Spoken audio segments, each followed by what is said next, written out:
Welcome everyone to our Fall 2022 student debate. My name is Sophia Perez and I am the Executive Director of the Political Student Assembly. And thank you guys. Thank you. I, along with Darik, the President of the USC Political Union, will serve as your moderators for today's event. The purpose of this debate today is to promote diversity and healthy political discourse on campus through a bipartisan discussion to inform, educate, and bring awareness to important issues in today. In doing so, we want to ensure each voice is represented, acknowledged, and heard. And with that, I'll turn it over to Darik. All right, to establish the rules for this debate. First of all, there'll be 4 topics discussed today, and each debate will have 2 minutes for opening statements, 1 minute for rebuttal, and then there'll be 4 minutes of cross-debate. Debaters, you already know this, but you must respect the allotted times for the debate, and when you have 10 seconds remaining, I'll gavel once, and once your time has elapsed, I'll gavel you out. Also, you must not engage in cross-debate outside of the allotted cross-debate time. Finally, for the audience, the same level of respect that we expect from our debaters, we expect from you. So, first of all, please be respectful of the things that are being said. And second of all, clicking, snapping, or jeering is not allowed and will not be tolerated. We also ask that the audience leave their or hold their applause until the end of the allotted speaking time. With that being said, Sophia, would you like to please introduce the first debate topic? Yes, if we can have both of our debaters from Dems and GOP come up, we will be talking about the politicization of the Supreme Court. You can clap for that. Thank you, guys.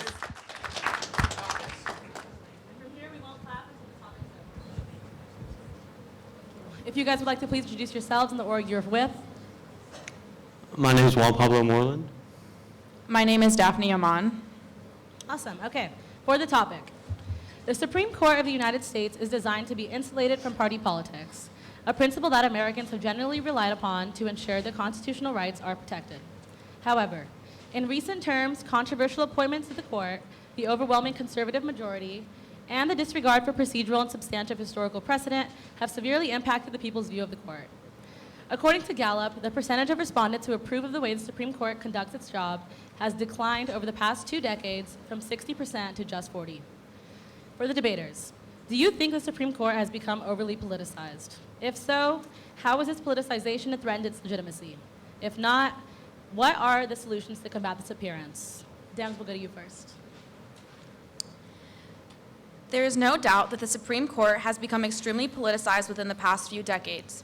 For context, it is important to note that not only does the Constitution not stipulate a specific number of justices, but it also intends for justices to be nonpartisan, since they achieve their position through nomination and not through campaigning. Although there may be a hopeful assumption that our judges make decisions based on fact and precedent, they are not perceived that way by the American public. Rather, they are seen as politicians, a perception shift that began in the late 1980s. We have seen the harrowing fallout that results from the politicization of our courts. Just within our lifetimes, President Obama nominated 2 justices in his 8-year term, while President Trump was able to appoint 3 in his 4. This incident was also an important turning point in the partisanship of the Supreme Court. Senate Republicans called for the blocking of Obama's justice nomination after the death of Antonin Scalia in February 2016, 9 months before the presidential election. These Republican senators stated it was unfair to appoint a judge in an election year. However, 4 years later, Republicans pushed for the appointment and confirmation of Justice Amy Coney Barrett after the death of Ruth Bader Ginsburg in September 2020, a confirmation that they were successful with weeks before the 2020 presidential election. According to Gallup, although there have been notable oscillations in terms of national average political affiliation, it has been clear through recent elections and surveys that this nation leans center-left more than it does center-right. Politicization of the court means that the interest of the people is no longer prioritized. Rather, it's the interest of partisan politics and power grabs. This was made clear when, after the court's decision to overturn Roe v. Wade was enacted, 5 states put abortion protection on their ballot, and all 5 states voted to protect reproductive rights. If the judges in place voted to reverse Roe, shouldn't that have been the clear desire of voters? The current setup of the judiciary branch has allowed for the minority party, Republicans, to nominate national-level judges who serve life terms. In order for there to be more trust within our Supreme Court, drastic measures must be taken. This could include expansion of the court, creating term limits for justices, or allowing citizens to have more say in the makeup of their judiciary. Thank you to the Political Union for putting this on, the moderators, and all you here. My argument stems from the fact that the Supreme Court has been politicized for decades, and it is also a very constitutionally driven argument. In the 1960s, the court came up with an idea of both the right to privacy and substantive due process being somewhat of an oxymoron, and ever since has made several opinions that people seem to think have been legislating from the bench. My opponent says that the court's making decisions for the American people, but I would like to say that the court is instead putting decisions back in people's hands. Surely last Tuesday, Montana, Kansas, and then earlier a few months ago, Kansas and Kentucky all made decisions defeating abortion initiatives on the ballot. That's what I want the people to be able to decide, and that's what the justices decided that was in the people's hands back in June. There are many, many cases throughout American history, over 90, that have defeated precedent. There are many cases that I'm sure my opponent would wish to be overturned. I think of Citizens United versus FEC or McDonald versus Chicago.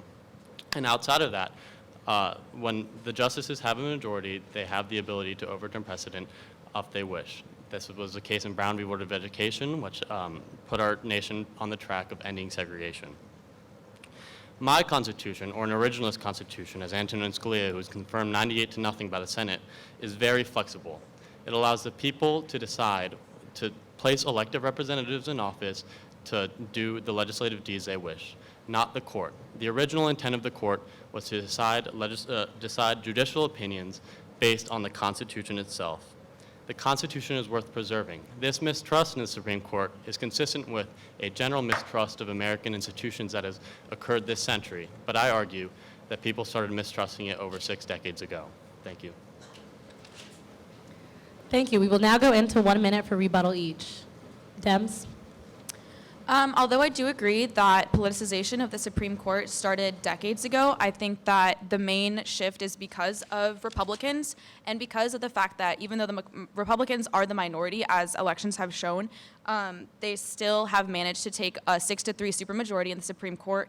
And although I agree that, the Supreme Court is only there to make finalized decisions, I do think that they should be more reflective of the American population and maybe even be nonpartisan. GOP? The justices are making decisions to put decisions back in the hands of American people, as I said. Archibald Cox, the Solicitor General for John F. Kennedy, said that the failure to confront the issue in Roe v. Wade, which is has led to a lot of this topic or led to a lot of discussion on the Supreme Court, has led to a kind of a ripping of the social fabric. Justice Alito alluded to that in his opinion himself. And that's kind of the whole reason why we want to have discussions. We have a discussion right now, and we're able to go to the polls and argue it out. I would argue that there are 2 minority parties in this country. Neither party reaches 50% of the general public, and there were about 3 or 4 more million Republicans who voted last week in the midterms than Democrats. So while it was likely, due to some strokes of luck, a lot of grassroots work by Republicans in order to get a 6-3 majority, that's where this stands, and I believe the court has made legitimate decisions in the past term. Thank you. We will now enter into 4 minutes for cross debate. Dems? I would just like to kind of go back. I'm wondering about you said 3 million more Republicans voted this past election. Last week, I'm not sure of the exact number, but I'm almost sure that Republicans. Okay. Because when I was conducting research, I looked at both Gallup and Pew Research Center. So Gallup polls show that America has more or less always been a left-leaning nation. So the only times that the lines have crossed over to Republican-leaning are 1991, 2002, and 2003. And then in Pew Research stated that as of 2020, 34% of registered voters identified as independents, 29% identified as Republican, and 33% identified as Democrat. And then if we were to include partisan leaning for those independent voters, 49% align with the Democrats, while 44% align with the GOP, and this has been consistent since the mid-1990s. Just in the past midterms, we thought that there was going to be this red wave, as that's most common when you have, one party in presidential power. The midterms usually show the opposite party takes power, but in the past midterms, we saw that Democrats were able to hold the Senate. So there's just statistically, the U.S. has been left-leaning, and the fact that there are 6 Republicans in the Supreme Court proves that that's not representation of our country. So that feeds into my argument. You talk about people who are going to the ballot boxes, 34% of independents who often shift. There were many Obama voters who then voted for Trump, who then voted for Biden, for example. Those people should be able to voice their opinions in the ballot box. The Supreme Court should not legislate those decisions from the bench. The Supreme Court in Roe v. Wade and several other decisions made a completely arbitrary trimester framework. They continued with a completely arbitrary undue burden standard in Planned Parenthood versus Casey.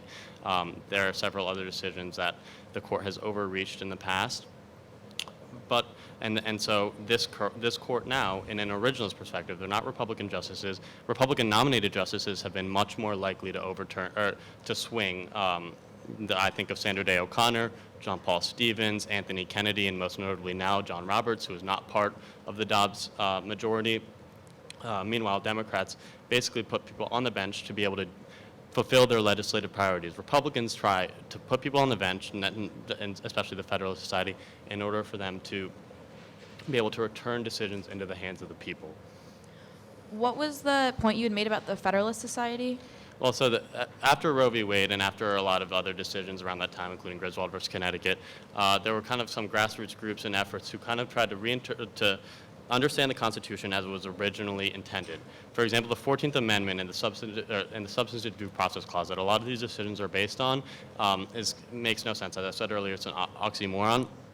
And so they founded, there are several justices that, like including Antonin Scalia and Amy Coney Barrett, who the Federalist Society kind of helps, forms conferences and whatnot so that they can come up with these opinions and yeah. So my thing with the Federalist Society is if we want the Supreme Court to be a direct representation of the people, then we shouldn't have organizations like the Federalist Society have imposable power on those individuals. For example, Trump promised that any Supreme Court justice that he nominated would be part of the Federalist Society, and he kept that promise. All 3 justices that he nominated were part of that organization and were very loyal to that organization. And for people who don't know what the Federalist Society is, it's a group of nationwide Republican and libertarian lawyers. So this idea of like a grassroots campaign, that may have been how it started, but right now it is, the educated elite, and like I said, Republicans and libertarians.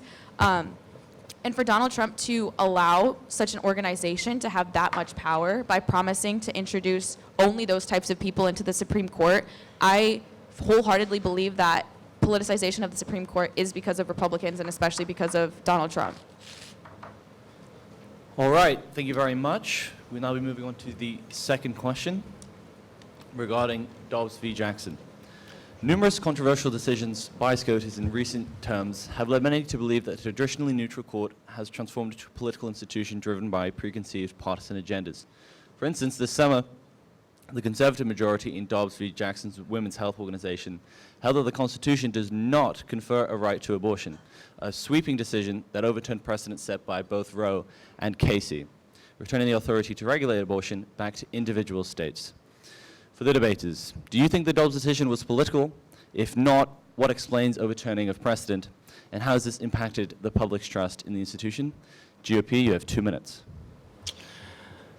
Any Supreme Court decision is somewhat inherently political, but I believe that Justice Alito, in his opinion, and take the other concurring opinions for what you may, was rooted in an originalist perspective, which, as I defined earlier, simply means that at the time the 14th Amendment was written, the people who signed onto and ratified that amendment would have been appalled to believe that it actually conferred a right to abortion. There were many states at the time that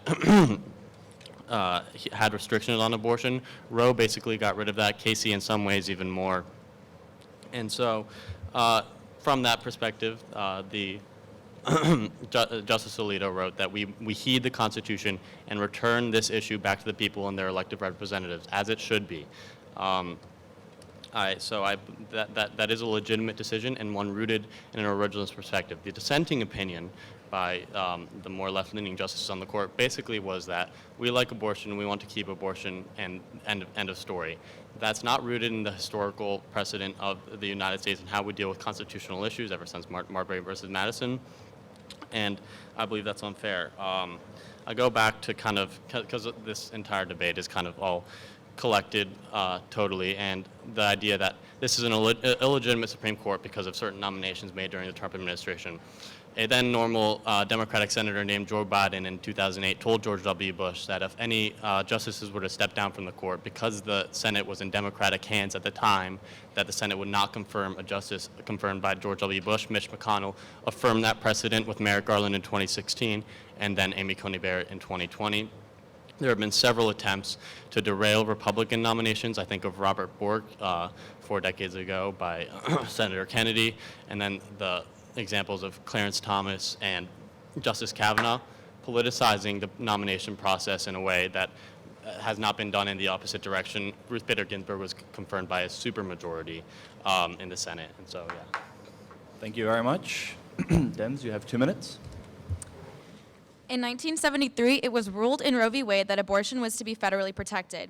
This decision came with a citation from the Constitution's guarantee to liberty and privacy. Liberty in this manner meaning bodily autonomy, and privacy meaning no government interference. As previously stated, the Supreme Court is incredibly politicized. 3 of the judges, thanks to Donald Trump, are loyalists of the Federalist Society, a national conservative band of lawyers. The Dobbs case was undoubtedly politically motivated. From the majority decision of the court over the summer, Justice Samuel Alito stated, quote, "Procuring an abortion is not a fundamental constitutional right because such a right has no basis in the Constitution's text or in our nation's history." This statement begs the question, why might have the men writing our Constitution not had abortion or a woman's right to choose on the forefront of their minds? Similarly, the justices like to cite history in their decision. However, up until the 70s, abortion was an issue that the historically libertarian-leaning Republican Party had little to do with. It was once the fundamentalist churches started voicing their dismay that it became a political hotbed issue. This, in turn, erased the previously drawn line between church and state. This is absolutely a political decision because it does not, in any facet, represent the will of the American public. According to the Pew Research Center, 61% of Americans believe that abortion should be legal in all or most cases, and yet Roe was overturned. This overturning of precedent was simply because of the extremist trajectory that Republican politicians have taken, a trajectory that was incredulously exacerbated by Donald Trump. By adhering to extreme conservatism, he has created a wedge between the public and its judges. This major change was a result of politics meddling in what should be a nonpartisan court, and it has backfired tremendously. The public's trust in the Supreme Court, especially after this case, has been dwindling. Other precedents or non-enumerated rights could be in jeopardy, including voting rights, same-sex marriage, contraception access, Medicare, and maintaining the American value of keeping politics and religion separate. This decision has and will continue to inadvertently and disproportionately affect women of color, transgender women, and women of lower incomes. Our current Supreme Court has managed to shake up a line of unwavering nonpartisanship that had originally been established in the hopes of creating a unified country. You have 1 minute of rebuttal. So my opponent continues to bring up percentages, and it's funny because that's exactly what we like to do in the ballot box. The Dobbs decision did just that. There was much concern from Democrats and left-wing groups that the Dobbs decision was going to strip abortion rights away from southern states. That actually hasn't happened. There's been money pouring in on ballot initiatives, as I mentioned, in tremendously conservative states such as Kansas, Kentucky, and Montana that have actually upheld the right to abortion in those states. Shouldn't the people be able to decide those instead of a Pew Research poll? I also think of the fact that my opponent did not mention the dissenting opinion at all, because the dissenting opinion does not root anything in the Constitution, because the Roe v. Wade has no grounds in any historical precedent whatsoever. My opponent did not either debunk Justice Alito's statement that there is no such historical precedent. So I would appreciate if that could happen. Thank you. 1 minute. I'm just going to address kind of that last point. I did make grounds that I was criticizing Justice Alito's point because the Constitution was written by men. There were no women present. Women didn't even have a right to vote until 1919. Therefore, it's not surprising that abortion or women's rights were never mentioned in any kind of founding document. That was kind of the point that I was alluding to earlier. And it is, that's how federal laws work. The point is it's not up to the people, because you have states that have higher proportions of minorities and people under the poverty line, and it's not fair to leave it up to those states individually when this should be a federal protection. Thank you very much. You now have 4 minutes of cross-debate. Just on one point, I would like to refer to the fact that the Roe decision was made by all men. I think that instead we should argue the merits of whether or not state by state or people as they're closer to their elected representatives are able to determine a right as divisive as abortion rather than unelected justices. Ruth Bader Ginsburg, in a lecture to her Harvard Law School students, told them that she would rather Roe v. Wade had been rooted in equal protection rather than substantive due process, which kind of makes no sense on its face. And so even on those standards, Roe is weak. A lot of other liberal scholars have said that. And how society treats pregnant women, we have a massive problem with how we treat pregnant women as a society. That also means that we should bring this decision into discussions such as these rather than by unelected justices, as I said earlier.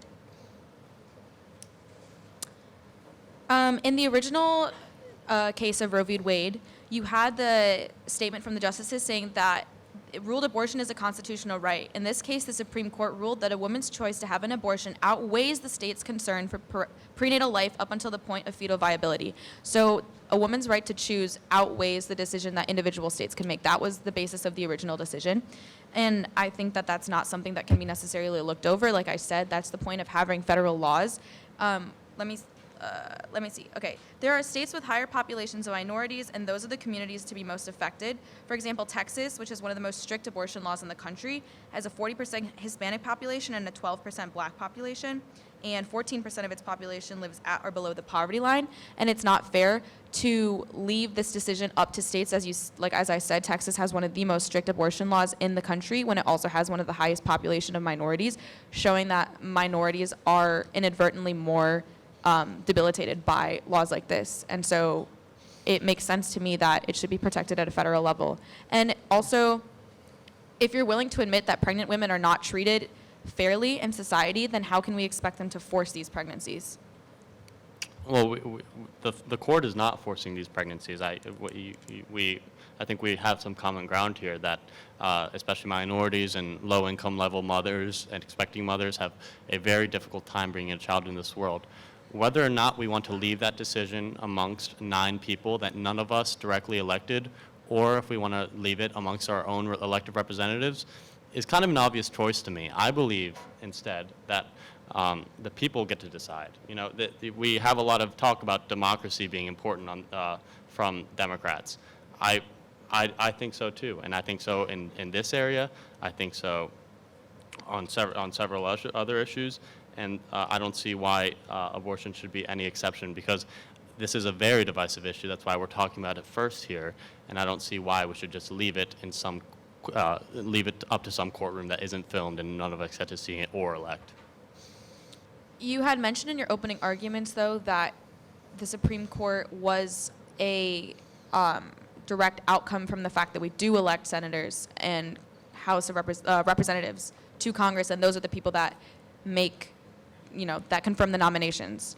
So I guess I'm just kind of confused. Yeah, I mean, of course, like I said earlier, of course it's a political process how we nominate justices. There have been significantly closer votes for Republican-nominated justices, and as I said earlier, a lot of Republicans-nominated justices have swung over to what quote-unquote liberal decisions. But my point, especially in the first part of the debate, is that Republican-nominated justices often at the very least, they root their opinions in something that resembles a constitutional interpretation. I don't believe that's being done on the other side, and if you can explain that, I would love to hear it. The original case, as I stated previously, was based on the fact that of privacy, so the government cannot have any interference, and bodily autonomy. That was the original case, and that's the constitutionality. Thank you very much. That concludes the cross-debate section. We'll be moving on to topic 2. Oh my goodness.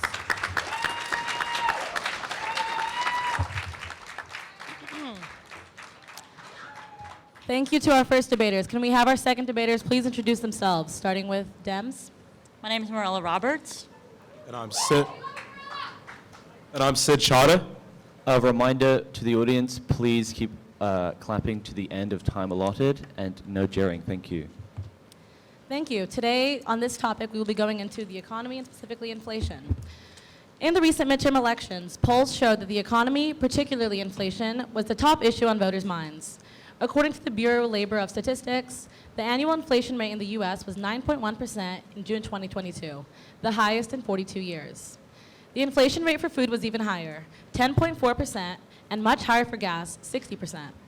Most Americans feel the effect of cost of living increases in their daily lives, especially for middle and lower income families. Higher food and utility prices, gasoline costs, and rent increases while minimum wages remain stagnant have left the average American family spending far more to maintain its lifestyle. For the debaters, who or what caused our massive inflation? Is this a failure of our government, or are there other external factors to blame? And what should be done? Dems, to you first. Simply put, inflation refers to the rise of prices of goods and services. As these prices go up, the purchasing power of money decreases. So essentially, inflation makes your money worth less over time. After the COVID-19 pandemic, countries across the world have begun to see their highest inflation rate in decades. According to Fortune, economists generally agree on some of the causes behind high inflation that has defined the economy over the last several months. First, that the pandemic shifted consumer demand away from services toward goods, which left producers unable to keep up with demand. Second, that factory closures from early in the pandemic reduced supply just as demand was rising, which sent prices up even further. Third, that Russia's invasion of Ukraine caused a spike in oil prices, which increased the cost of both manufacturing and shipping, which also forced up the price of wheat and other commodities.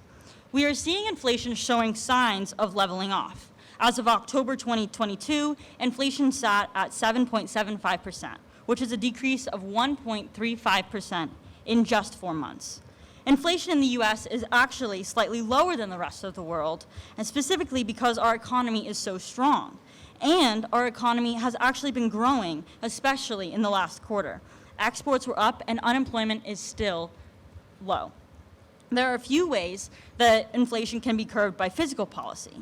There are generally 3 strategies that can be used by the government to curb inflation.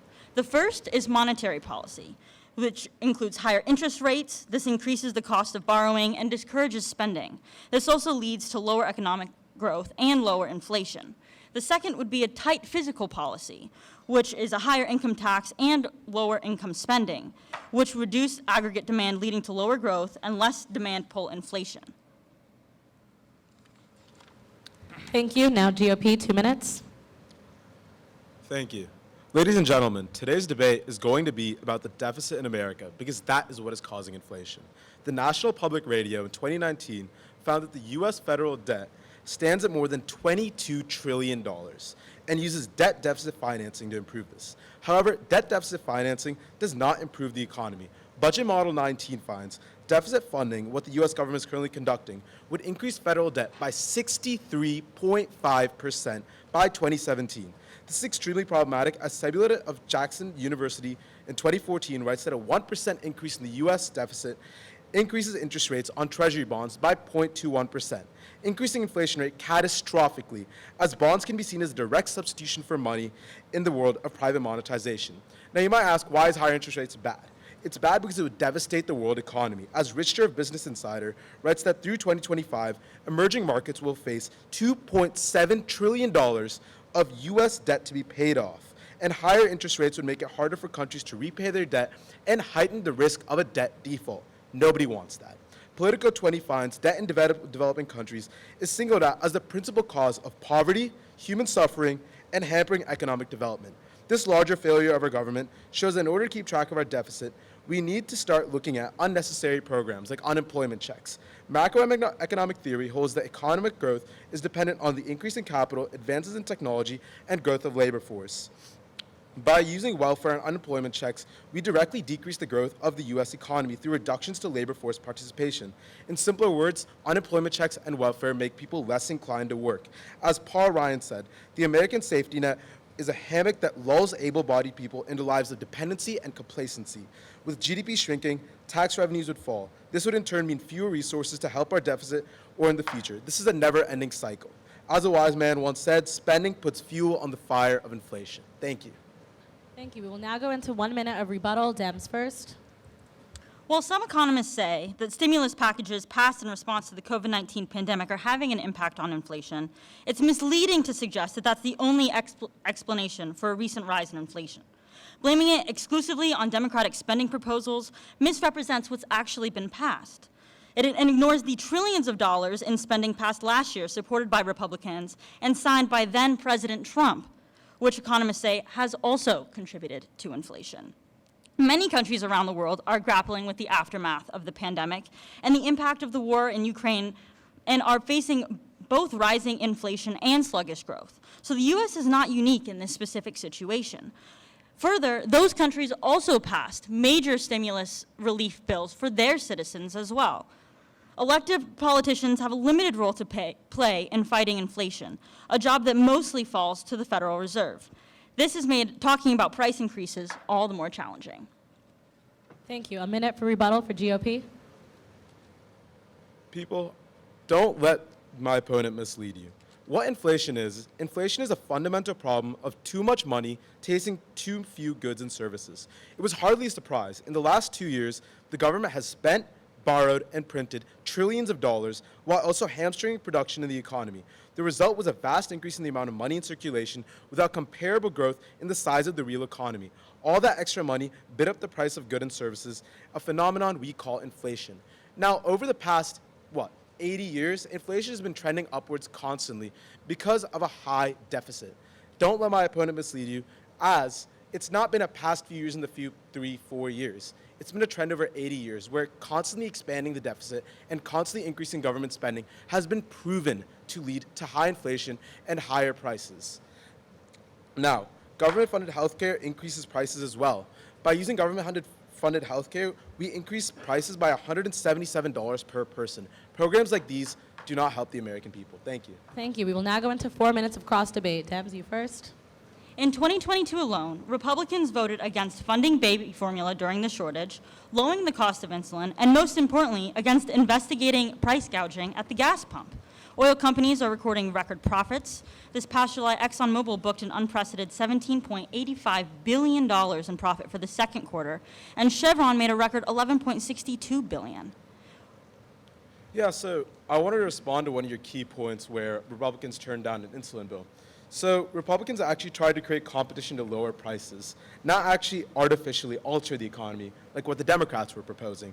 The Kennedy Amendment vote, which would have made insulin free or up to $10, took place on Sunday at 10 a.m., where every Republican voting for it and every Democrat voted against it. Now, where are the articles about that? What you see is the Democrats voting for insulin, not the Republicans. We're trying to let the economy do its thing, not alter it. Every single Democrat understands what our hardworking taxpayers are facing every day. That is why we're proposing these different bills and trying to help the people that need it most, especially the ones that you had previously stated as we're overfunding welfare programs. But unemployment is at an all-time low under President Biden. With unemployment at a low, how are we giving out too much money to welfare? So while unemployment is at an all-time low, inflation is also at almost an all-time high. Health insurance is, in fact, inflating through the roof in yesterday's CPI report. In addition to this, I just wanted to mention how, Joe Biden, while we might think that, the middle-class Americans are not getting taxed as much, he promised that he wouldn't tax Americans making under $400,000. But in fact, in his new Inflationary Reduction Act, which will be discussed in the next debate, inflation and taxes for those making under $400,000 is actually going up. There's always going to be a give and take between inflation and unemployment.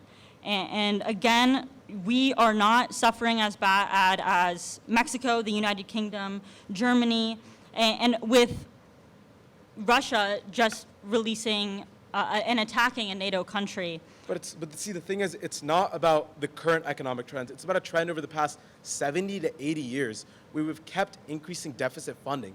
It's not just a recent thing where inflation has been happening. If you look at a chart of inflation over time, since we've been spending over the amount we're making, inflation has been going up exponentially. That's why President Biden is introducing bills to help get inflation down. But elected officials are not the ones that are solely responsible for reducing inflation. I agree, but I think that we should let the economy do its own thing. Elected officials deciding to print trillions of dollars certainly does not help inflation. Which elected officials?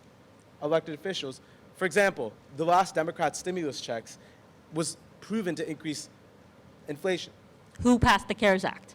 Huh? Who passed the CARES Act? The what? The CARES Act. No idea. Donald Anyway. Trump. Donald Trump passed the CARES Act. Now let me ask you this. Joe Biden has promised to increase, you said that people making under 400,000, middle-class Americans are not getting taxed increasingly. But that is the case. And the Inflationary Reduction Act, in fact, but found by the Wharton School of Business, has been found not to reduce inflation at all. It will eventually reduce inflation. Eventually, in the next 10 years, it found that it won't reduce inflation. By next summer, the inflation rate will go down significantly. That's what it's been projected as. When you have two unprecedented events like a global pandemic and a war raging in Ukraine, you have to allow time for economy to... But as I said, it's a trend over 80 years. It's not a trend that's happened over the past 3-4 years. But Government spending over the past 80 years has been proven to increase inflation worldwide. Thank you. Thank you both. We will now move on to the second question. On to the Inflation Reduction Act of 2022. In response to rising inflation, President Biden introduced the Inflation Reduction Act. This legislation contains measures to reduce the deficit, lower prescription drug prices, and authorizes nearly $400 billion in spending to address climate change, making it popular among Democrats. However, the act is unlikely to appeal to all voters, as the effects will not be apparent for a long time, and inflation currently stands at a 4-decade high. Is Biden's Inflationary Reduction Act the solution? And if not, what is? GOP, you have 2 minutes. Let me start this debate off by talking about Biden's failed promise. Joe Biden has lied to me, to you, and to all the American people. He promised that this act would not increase taxes on Americans making less than $400,000. But in an analysis by the non-partisan Joint Committee on Taxation, it confirmed that the Inflationary Reduction Act will raise taxes on Americans making less than $400,000. Now let's break down some of the key parts of the IRA and why it won't work. The non-partisan Congressional Budget Office concluded that this month that the changes would have a negligible impact on inflation this year and the next. And the University of Pennsylvania Wharton budget model concluded that over the next decade, the impact on inflation is indistinguishable from zero. Give or take a few trillion, Biden's economic team is proposing spending $64 trillion. That won't help inflation. And cutting $300 billion from the deficit along the way. And that tremendous fiscal responsibility is supposed to cut inflation. Now let's discuss the electricity or climate change component. More than 60% of the U.S. electricity comes from coal, oil, and natural gas. Additional taxes on these fuel sources under this new legislation will drive up electricity prices, which will trickle down into higher prices everywhere across the economy. Yet this legislation is marketed as providing relief to consumers. Meanwhile, natural gas is not only a widely used fuel for both power stations and home use, but also in producing countless chemicals that will be going into making even more products. Additional taxes on natural gas will make all these more expensive, impacting me, you, and the rest of the American people. Now on to the healthcare component. While the provision may lower the cost of some Medicare drugs, it would discourage the development of new drugs or reduce new venture capital investment in startup pharmaceutical companies. Let's look at Europe with universal healthcare. Why is there no innovation? Because there's always price limits. Sorry. Government-funded healthcare also increases prices. The Hill writes that there was an average of 177% increase after Medicare was increased. Inflation is a fundamental problem of too much money chasing too many goods. By expanding spending, this certainly won't help. Thank you. Thank you very much. Dems, you have 2 minutes. The Inflation Reduction Act lowers prescription drug costs, healthcare costs, and energy costs.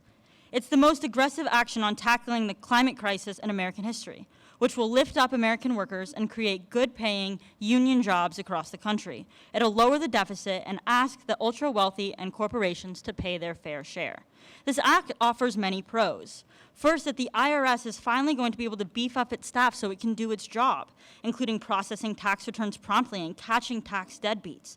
The agency is slated to get an additional $80 billion over a decade. That includes $45 billion for tax enforcement and $25 billion for operations. Every Republican senator opposed that. I think what the GOP really fears is that the agency will start digging into the tax returns of the filthy rich in corporate America, otherwise known as the GOP donor base. The IRS has been underfunded for years. That's why a big reason why IRS officials has estimated that tax evasion and fraud amount as to which amounts to about $1 trillion a year. And why honest, hardworking taxpayers wait a year or more for meager refunds. This funding is a good investment and is projected to net hundreds of billions of dollars in additional taxes, according to the Congressional Budget Office. To the healthcare argument, the Medicare drug costs. The federal government has long failed to harness the massive buying power it holds because of the volume of drugs it buys through Medicare. That has resulted in Medicare recipients and taxpayers paying more than necessary. The Inflation Reduction Act finally frees the government to throw its weight around to achieve price discounts. That is estimated to save the government nearly $100 billion over a decade. Medicare recipients will benefit by having their out-of-pocket costs capped, and starting next year, out-of-pocket costs for insulin will be capped at $35 a month. And in 3 years, there will be a cumulative $2,000 annual cap on out-of-pocket costs for all drugs. That could save about 3.5 million people more than $1,500 a year, according to the Council for Informed Drug Spending Analysis. Thank you very much. You have 1 minute for rebuttal. Ladies and gentlemen, I'm going to start off with her point about the IRS. Using the the National Federation of Independent Businesses called the enforcement efforts an indirect tax that would burden small businesses with more audits and examinations. In other words, they said it would harass those with smaller businesses and the middle class. We're not helping tax the upper class, we're going after small businesses. That is not something that the American dream should be proud of. In addition to this, using the Tax Foundation General Equilibrium Model, we estimate that an impact of a 28% corporate income tax rate, which is the tax rate proposed in the IRA, would be a 0.7% reduction in GDP, amounting to about $160 billion of lost output each year. Also, with higher energy prices and higher inflation, it will certainly not help Americans whatsoever. In simple words, as I said, we're spending $64 trillion in the next 10 years while trying to cut down $300 billion of spending. It doesn't make sense. Too much money chasing too many little goods. Thank you. Thank you very much. You have 1 minute of rebuttal. While the act may not be a solution to inflation as a whole in the immediate, it is something that is being done and will help millions of people. Think of it not as spending trillions of dollars, but investing trillions of dollars into this country that will generate great return based on the statistics and based on the research that has gone into creating a 730-page bill such as this. As I stated earlier, a combination of other policies, monetary, tight fiscal policy, and supply-side policies can help us curb inflation. And as I stated earlier in the debate, we will see the inflation rate drop as soon as next summer. We are still operating within a global pandemic that is ravaging throughout the world. We still have a war going on in Ukraine. These are unprecedented events that we have to work with and be patient with. Thank you very much. You now have 4 minutes of cross debate. Go ahead. Hi. So my first question to you is that you mentioned that the Inflation Reduction Act would help reduce inflation, but why does both the Wharton School of Business and the Congressional Bipartisan Committee say that over the next few years it won't help inflation at all? In fact, it'll be indistinguishable from zero. Well, those are just two sources. There are a lot of other sources. The New York Times. There is. The Congressional Budget Committee is the one that actually approves the budgets and the ones that looks at legislation. If anything, I would trust where it's coming from, the source. Okay, well, it's also projected that it will help reduce inflation over 10 years. And like I said before, elected officials. Where has it been projected? Sorry, because the Congressional Bipartisan Committee, the Budget Office, the one that approves the budget, is the one that said it won't reduce inflation. It is projected by Trading Economics, and it is made up of economists throughout the world, and it is peer-reviewed. I'm sorry, but I would trust the Congressional Budget Office over some journal. Anyways, my next question is that, what's your opinion on Medicare subsidies being only for people making over $109,000? But before moving on to your next question, I would like to finish. Sure, yeah, go ahead. My point is that elected officials and policies like this are not going to be solely responsible for reducing inflation. Yeah, but that spending $64 trillion. Investing $64 trillion. Spending $64 trillion while cutting down spending by $300 billion over the next 10 years certainly does not help, and reducing GDP by $160 billion every single year does not help me, does not help you, and does not help anyone in this room. Do you have an alternate proposal? Yeah, as I said, to cut down inflation, we have to start looking at the deficit. The deficit over the past 80 years has kept growing. In order to look at really reducing inflation, we have to start looking at the amount the US government is spending. That is exactly why, if we are using what Republican and people on the right side of the aisle are looking at, those proposals, $3 trillion in tax cuts that are going to be skewed to the wealthy, are just going to add to the deficit and make inflation worse. The IRA certainly does not help the wealthy, I'll tell you that. It in fact hurts the middle class. Because as I said, by rising energy prices, by hurting the GDP, and by hiring inflation, it doesn't help anybody.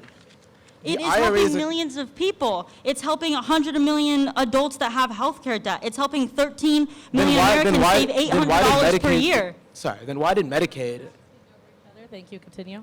of course, then why do such government-funded programs like Medicaid increase prices of prescription drugs by, $109? Medicaid doesn't help, and other government-funded healthcare programs doesn't help. Subsidies, as I said, Medicare subsidies are for people making over $109,000. It's not impacted at the regular American person.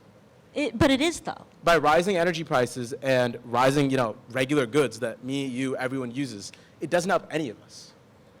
We have corporations price gouging at the gas pump. We have corporations price gouging insulin. And that naturally will go away. By artificially creating controls like hiring the corporate income tax rate, we lower economic output, as I said, by $165 billion each year.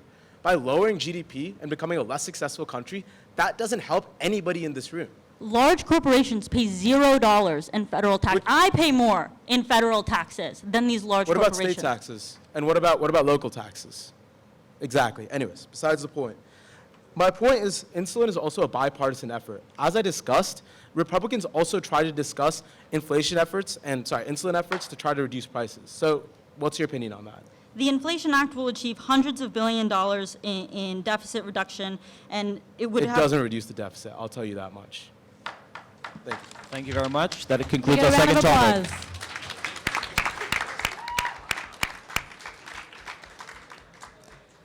Thank you. We will now move on to our third topic about criminal justice.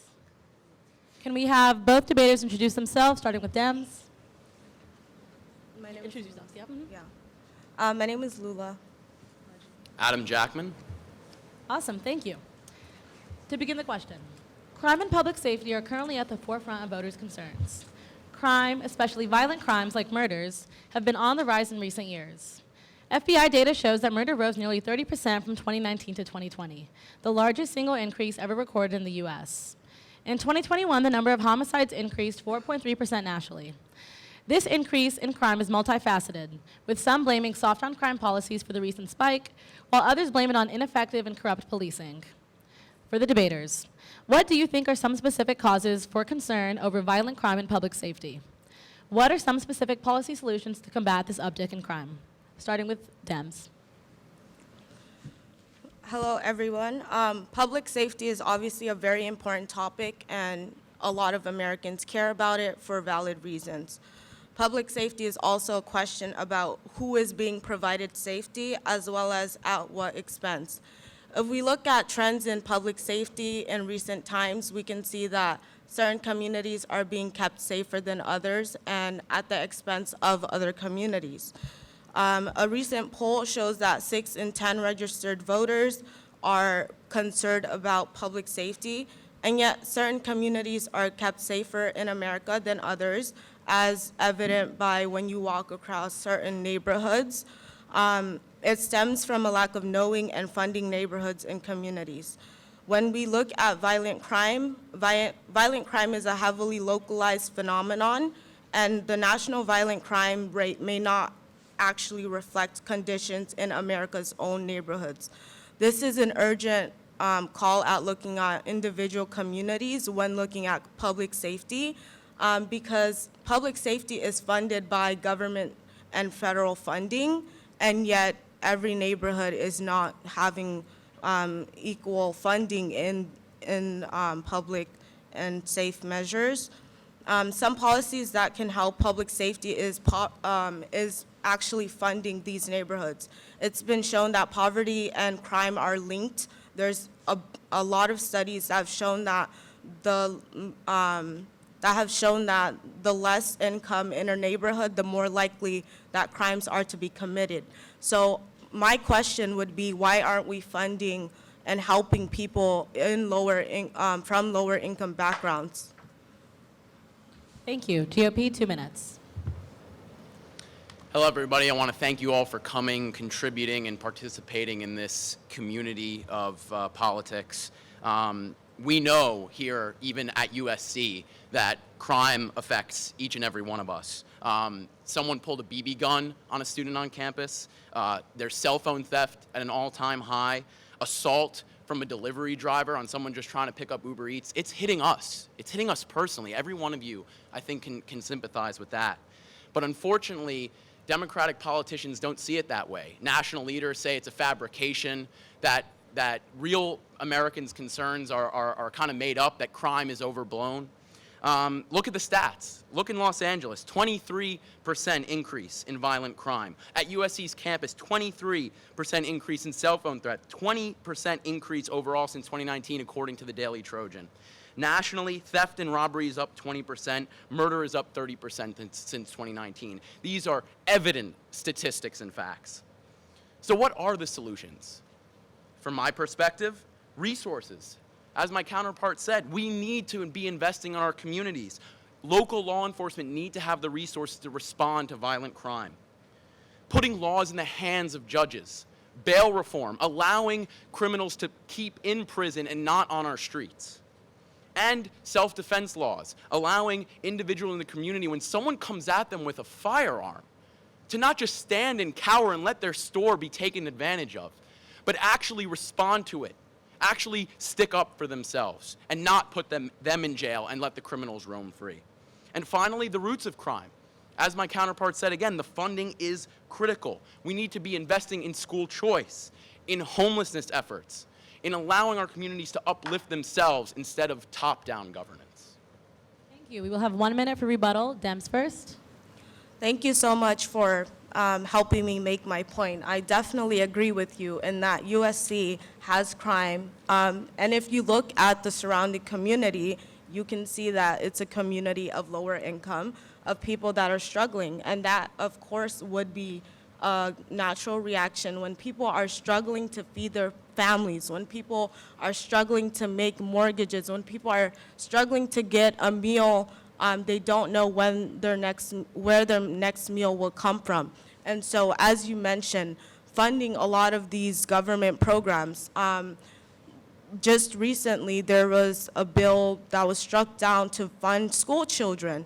And one of the ways that children are being educated is to help them, once under a certain income, to help give them nutrition. And those are some of the fundamental policies that we do need in our society. Thank you. 1 minute rebuttal, GOP.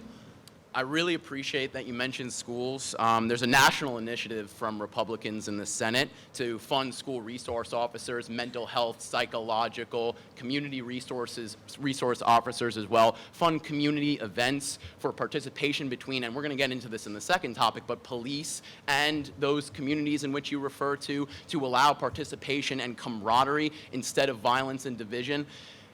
These are really the roots of the issue at hand. I mean, I understand the school lunches, I understand the social programs, but that's not, unfortunately, what we're talking about. We're talking about people's safety. We're talking about their livelihood. We're talking about kids walking to school, being able to feel safe, that they're not going to get robbed, that their school materials are not going to get stolen from them. I mean, this is personal to me. I think it's personal to everyone in this room. Thank you both. We will now enter into a 4-minute cross debate, starting with Dems. When you look at who is being kept safe in neighborhoods, oftentimes communities of color are being policed and scrutinized.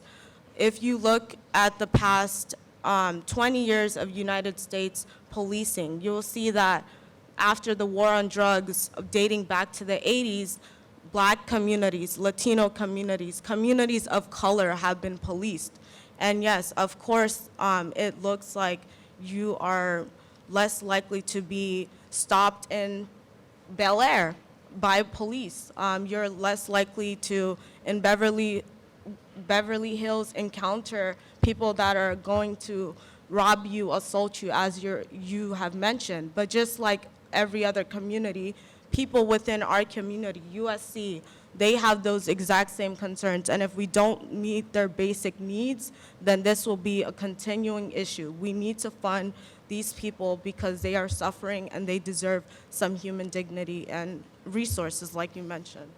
Absolutely, that's a wonderful point. And I'll address both the points you made there. One, the addressing of these communities and inequality. As I said, we'll get to this in the police reform, but Tim Scott, senator from the Republican Party, introduced the Justice Act in 2020, established a commission on social inequality, established education funding for African American history in communities all across the country, in specifically minority communities.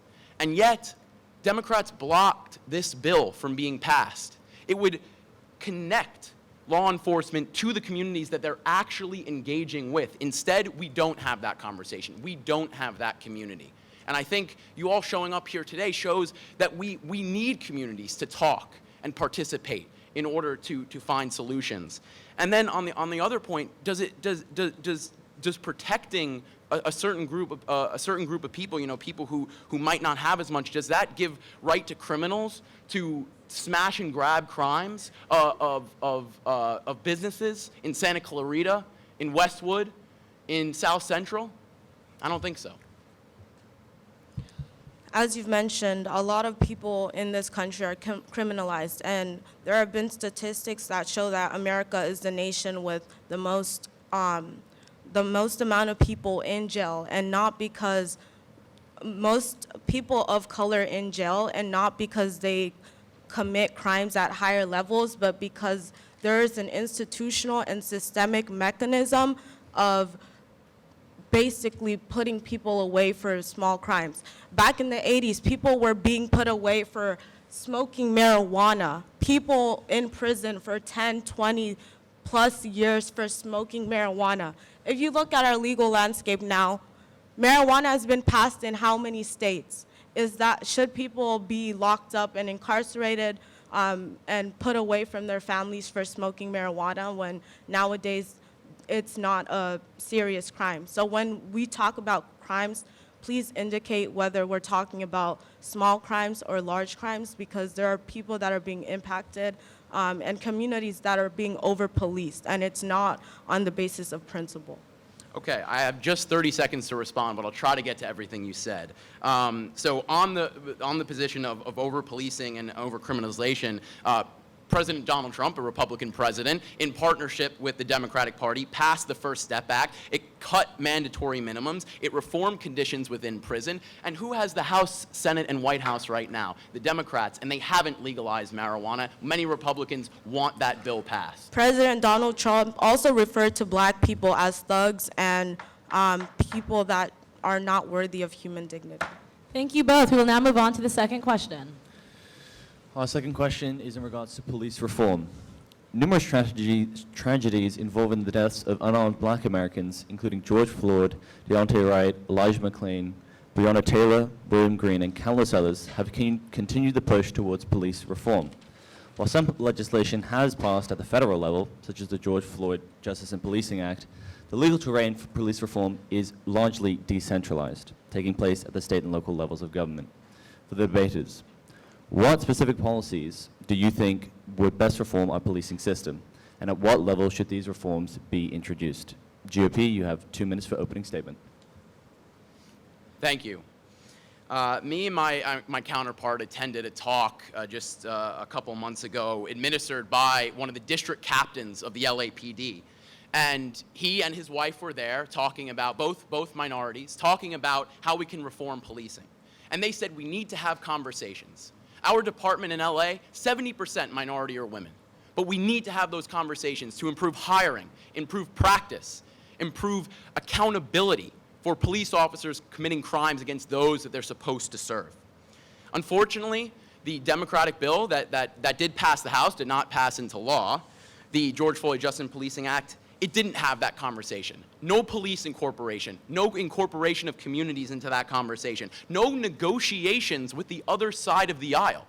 How do you pass a bill like that on such an important issue without having those fundamental conversations that we're having right now?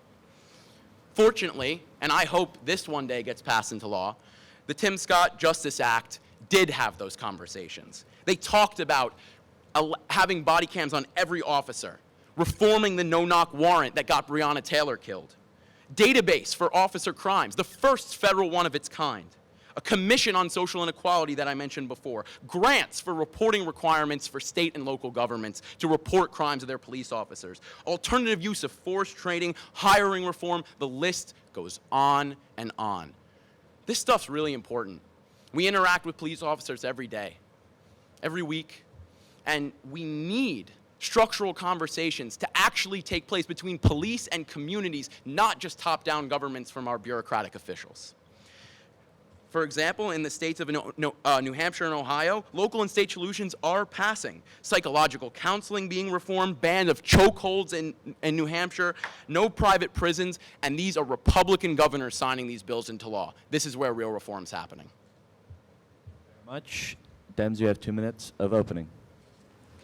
Thank you so much. While I do appreciate the reference to the George Floyd Justice and Policing Act, I'd like to mention that that was a largely Democratic bill, actually introduced and co-sponsored by representatives like Karen Bass and other leaders and social justice advocates of policing and the lack of fair and equal policing in our communities. And I would also like to indicate that we are not addressing the root of the issue when we talk about more policing. We really need to be addressing the issues of policing and the harms and their implications on several communities.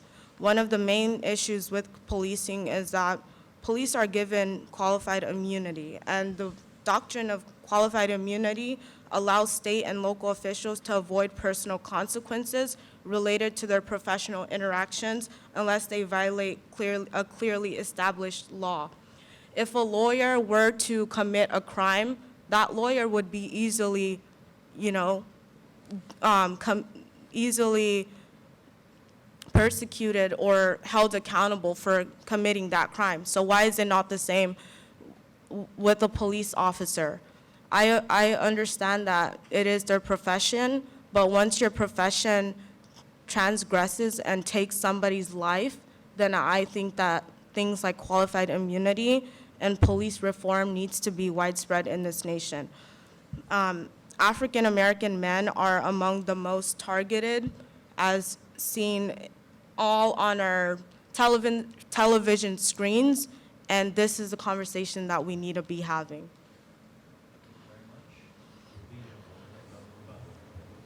I'm so glad you mentioned qualified immunity. The Democrats included this in their George Floyd Justice and Policing Act. And as I said, that bill, it was a failure because it failed to negotiate. And they approached it all or nothing. They said you either get full qualified immunity or you can have none of it. So my question is, imagine if you're a police officer. You're coming to a local traffic stop, you see a guy get in his car, and he pulls out a firearm. Pulls out a firearm right on you and your partner. What do? Do you pull out that firearm that you have in your holster? It's a tough question, but when you know that you could get sued for every action you make, you're put in a precarious position. And I agree there should be reform, but it can't be all or nothing, which the Democratic bill does say. And also, you mentioned African American men. The Tim Scott bill, it addresses African American men and boys in their system and in their place of social inequality, and it requires conversations between law enforcement and those communities. The Democratic bill does not. Thank you very much. We will now have 4 minutes of cross debate. When you mention the Tim Scott bill, I think you need to acknowledge that this national conversation on policing must be centered around what's the issues of policing. Recent polls show that 8 in 10 African American men and about half of white voters said that they thought young black men were more likely to be shot to death by police than to die in a car accident. If that doesn't show that the gun culture of America and also just the issues of militarization, we have police that are more strapped in military gear than any other country. There's crimes in every major country in this world. There's crimes in Europe, but they do not use violence or they do not use as much militarization or force as in America. And I think we need to look at and examine the fundamental reasons, and one of those reasons is because we protect our police officers. For a country that does not protect their workers, you would find it ridiculous that we have police unions that are being protected at every state and local level. Yet, if you find workers' unions, the United States is against that. So my question is, who are we protecting, the officer or the state interest? And are those the same? Because if they are, we need to have this national conversation that we are having. I totally agree about the conversation. Unfortunately, I keep stressing that the bill was developed pretty much in secret, pretty much out of Republican eyes or the eyes of law enforcement in the communities it affects. So I don't know how we're having the conversation if we don't actually have it in the legislation that you're backing. That's number one. Number two, you mentioned 8 in 10 African Americans think that more likely to die in a police encounter than a car accident.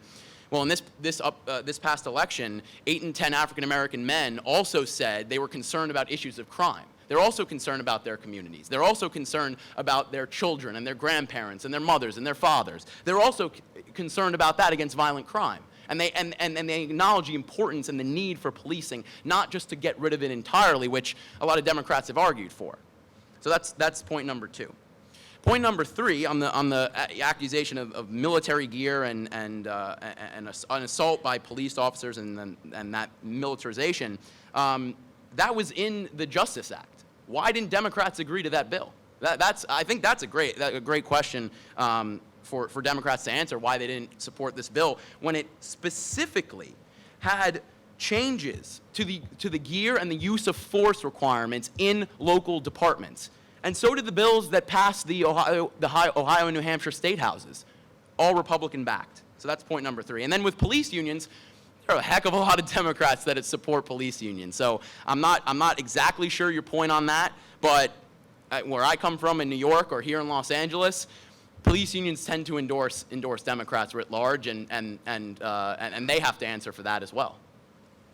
I would love to answer. I think when it comes to such bills that there shouldn't be a negotiation of basic human rights. There shouldn't be negotiation over whether police should be able to use force or if they should basically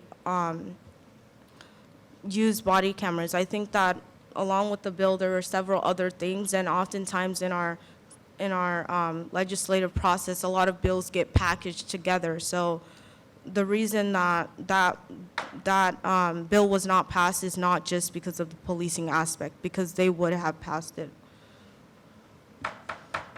Thank you very much. That concludes the third topic.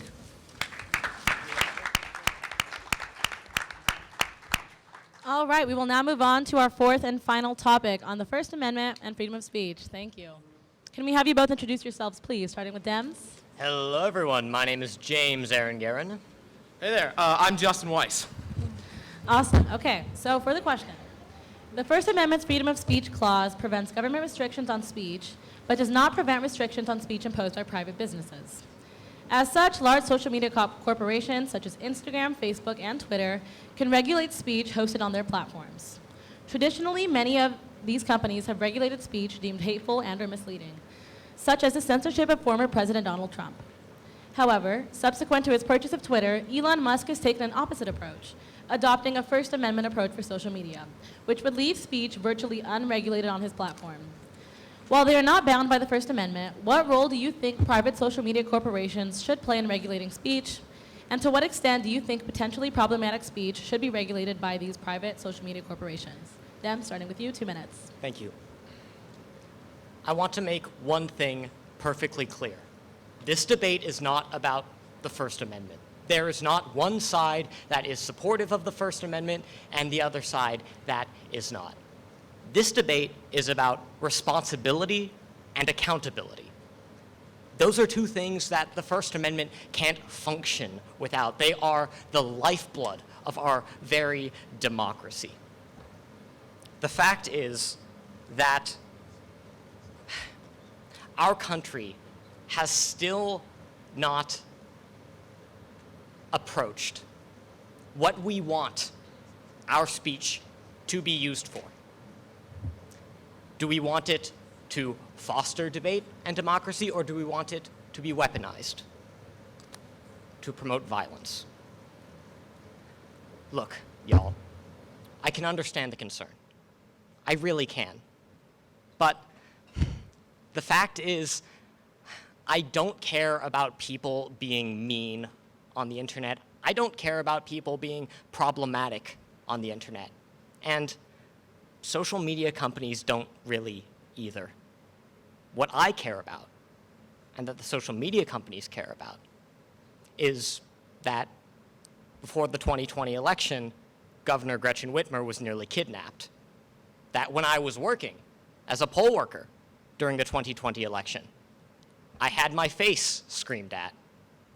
That people tried to coup the government to destroy democracy.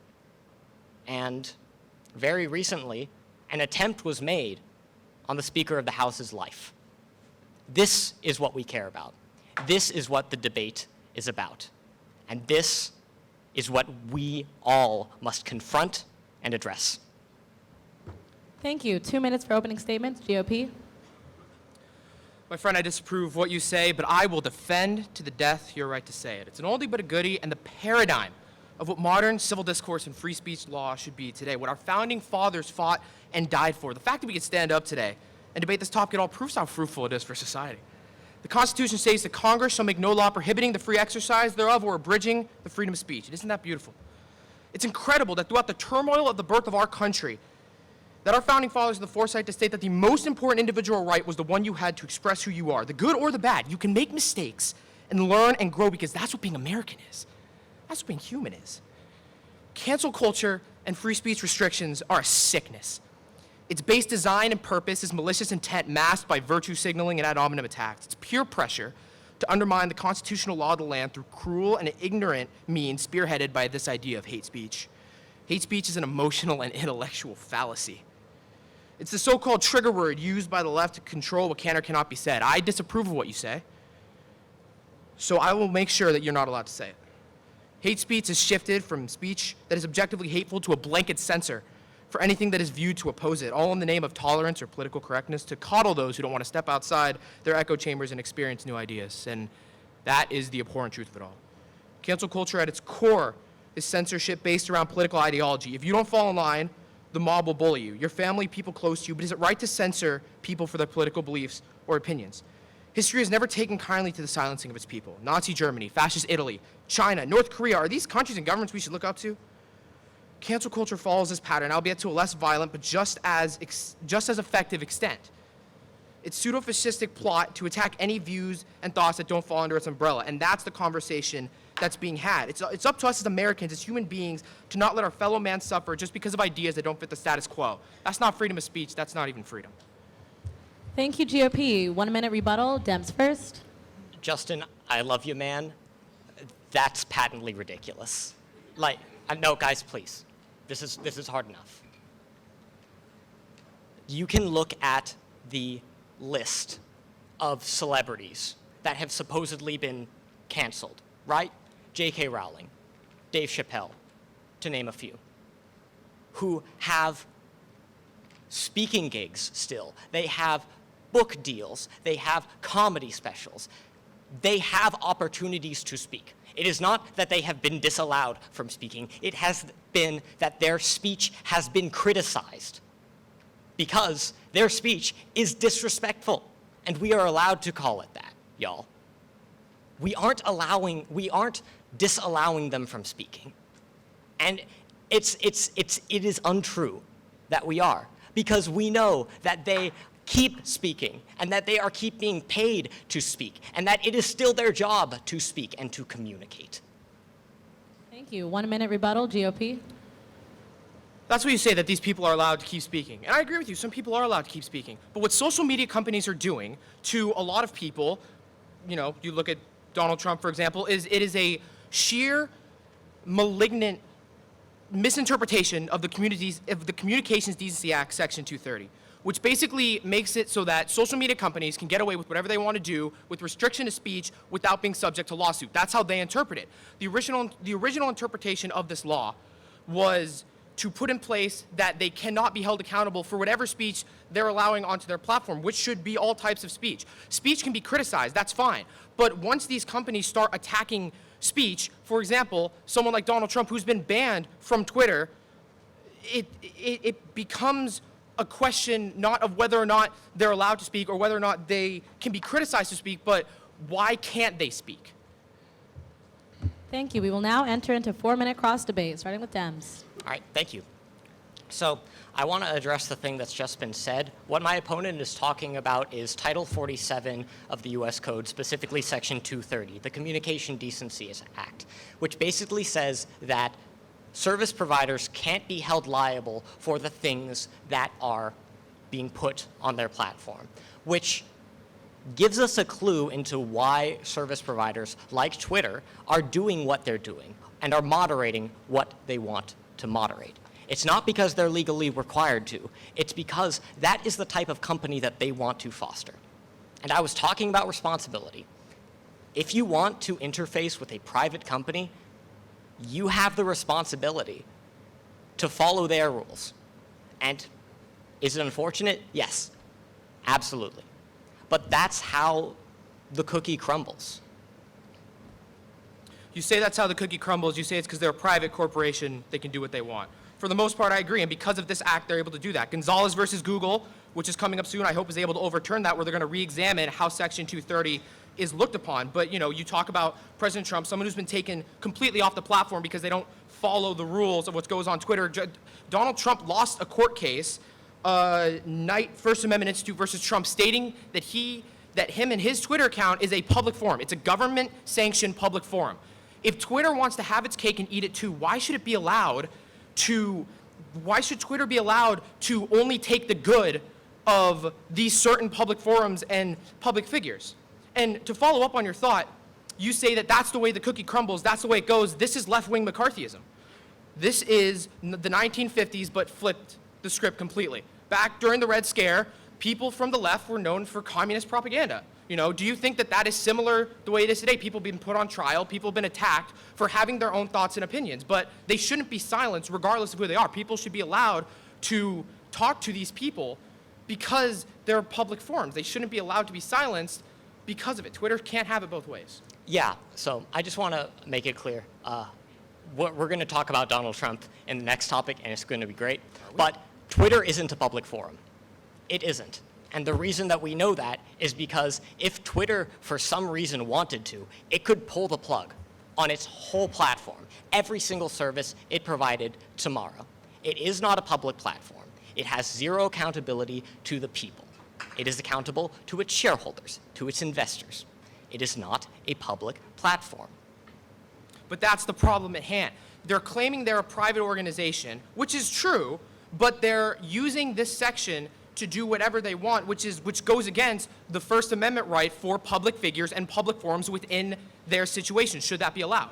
Yeah, so they aren't using the section to do whatever they want. They can do whatever they want because private companies aren't obligated to follow the First Amendment. No, it's because they can't be sued because of the way they're interpreting this act, which is what Gonzalez versus Google is bringing up. Okay. What they're saying is that these big companies are what these big companies are doing is they, mostly left-leaning companies, by the way, you can see that based on, the people they hire. You can see that 96% of tech entrepreneurs, most of them are Democrats. 79%, 82% favored Democratic things, 67% opposed the death penalty for gun control. Mm-hmm. These are left-leaning and very clearly left-leaning platforms. So, yet, if they're going to host public forums, which they are, and they're going to misinterpret this act, which they are, That should change.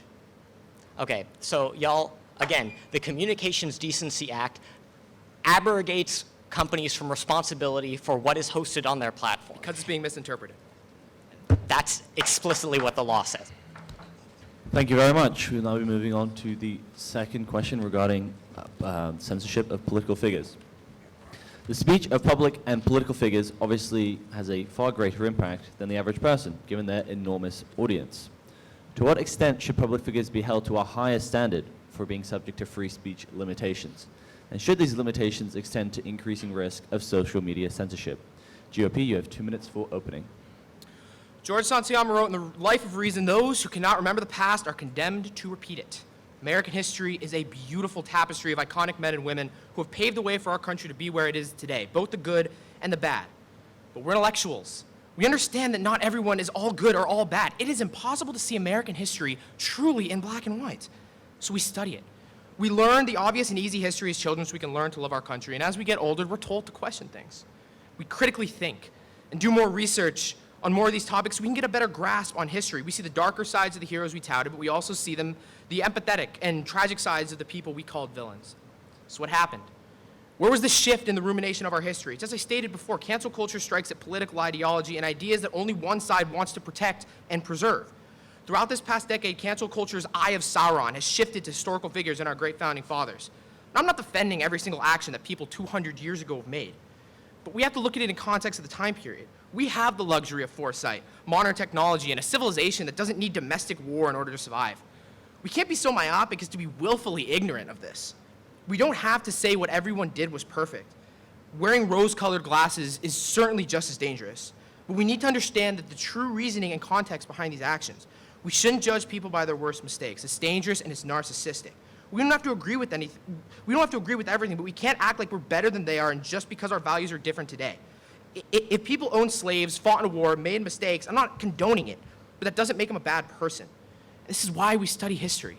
We learn, we think. Removing important historical figures from history sets an incredibly dangerous precedent.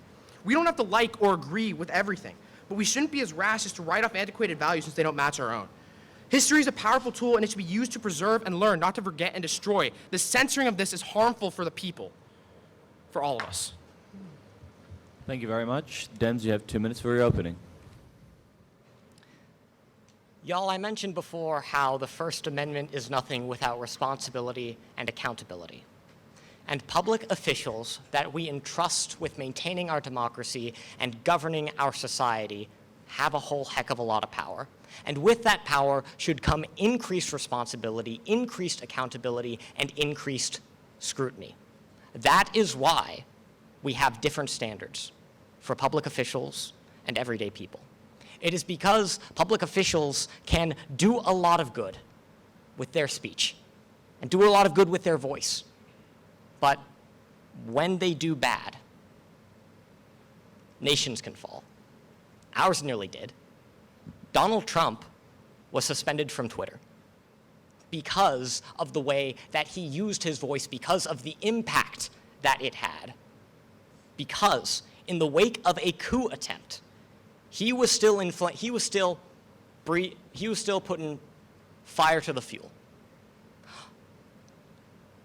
The threat wasn't just from his speech on Twitter, because all across the internet, on forums, on platforms like 4chan and 8kun, extremists were agglomerating, extremists were listening to him, and extremists were wanting to do more. And then something happened. Twitter banned him, and all of a sudden, all of those threats for some reason disappeared.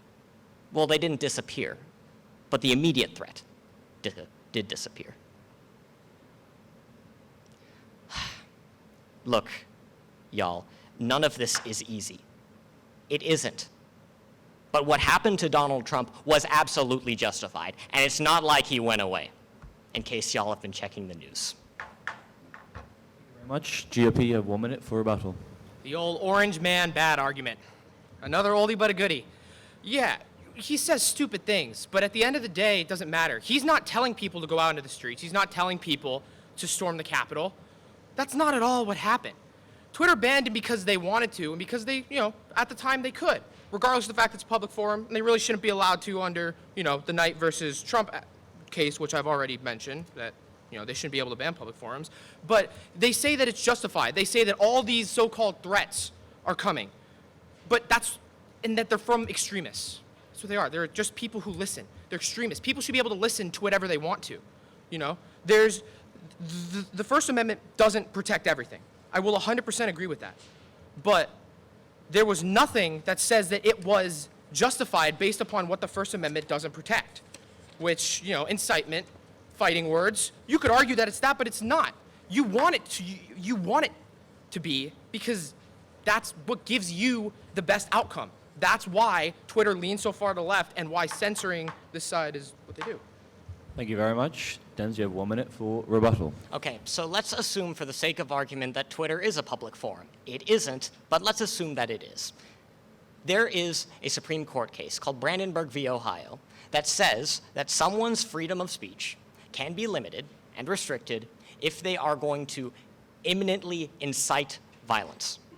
And if you take a look at a lot of the conversations that were going on in communities and groups off of Twitter, in more extremist circles, in circles like the Proud Boys, in forums like the Politically Incorrect Forum on 4chan, you saw people advocating for further violence and further disruption and citing Donald Trump's speech as a main driver and as a justification for it.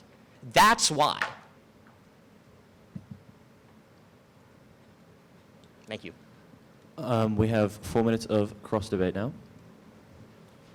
How can you blame Donald Trump for the actions of other people? They're quoting his speech, sure. And yes, it's off Reddit. You also keep saying that Twitter isn't a public forum. I'm agreeing with you. Twitter is not a public forum, but because it hosts public forums, I don't believe that it should have the right to negate public forums, which are government sanctioned and protected by the First Amendment. But you're saying that these people across these wild message boards are rowdy, citing this guy's speech for the actions that they may or may not commit. Those people should be arrested. I think that we can find common ground on that there's a clear lead to violence. But just because Trump says it, I listen to Trump's speech and I'm not trying to go out there and murder people. It's solely based off of how you as a person interpret it, not by the person who is saying it. Shouldn't people be allowed to hear whatever they want and think whatever they want? And at the end of the day, if these people are dangerous, then they should be arrested. I mean, yeah, but okay. The thing is, y'all, again, Donald Trump was the president of the United States. He was the most powerful person in the world, the person with the most authority, and the person that we should hold the most accountable. And when these communities are citing him as a justification for their actions, maybe we should start criticizing the man as well. Did Donald Trump put on a hat and go storm Congress with the mob? No, he didn't.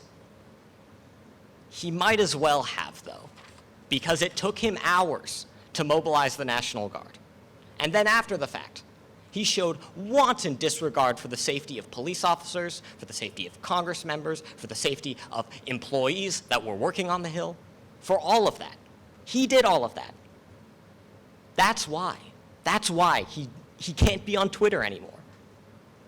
Okay, so you say that he makes these, he does dumb things and he says dumb things. I think we can all agree that that can or cannot be true. I think that's, that's a reasonable argument. So what about someone like Maxine Waters, who went out of her way to go and incite people to go crowd members of Trump's cabinet to go find them when they're out and hassle them? Why is that not held to the same standard? Because of the political split. It's because of the political shift and the political ideological warfare that's going on from one side. She got nothing. She was not attacked at all.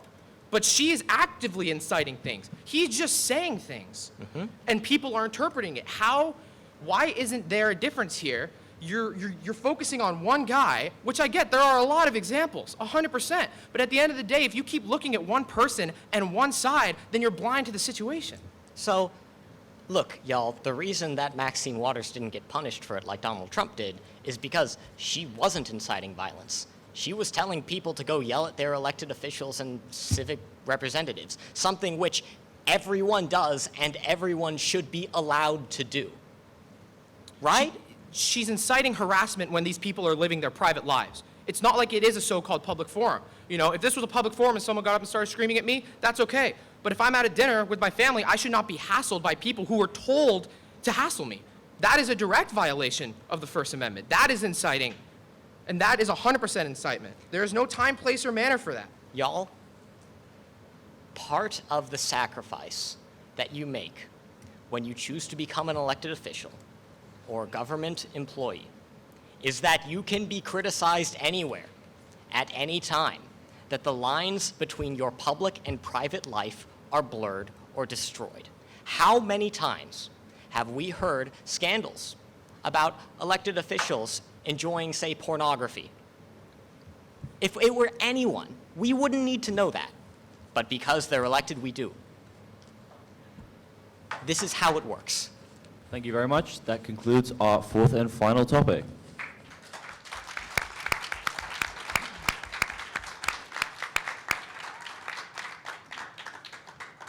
Thank you all. And with that, we are officially concluded with our fall 2022 debate. Can we give another round of applause for our amazing debaters?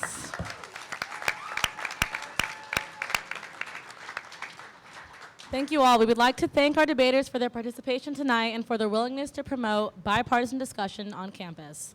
I would also like to thank our co-hosts, the USC Political Union, the USC Center for a Political Future, Trojan Dems, GOP, and our PSA team for putting on this amazing event. And finally, I would like to thank you all, our audience, for coming and contributing to a respectful and tolerant space. We hope to see you again, and fight on.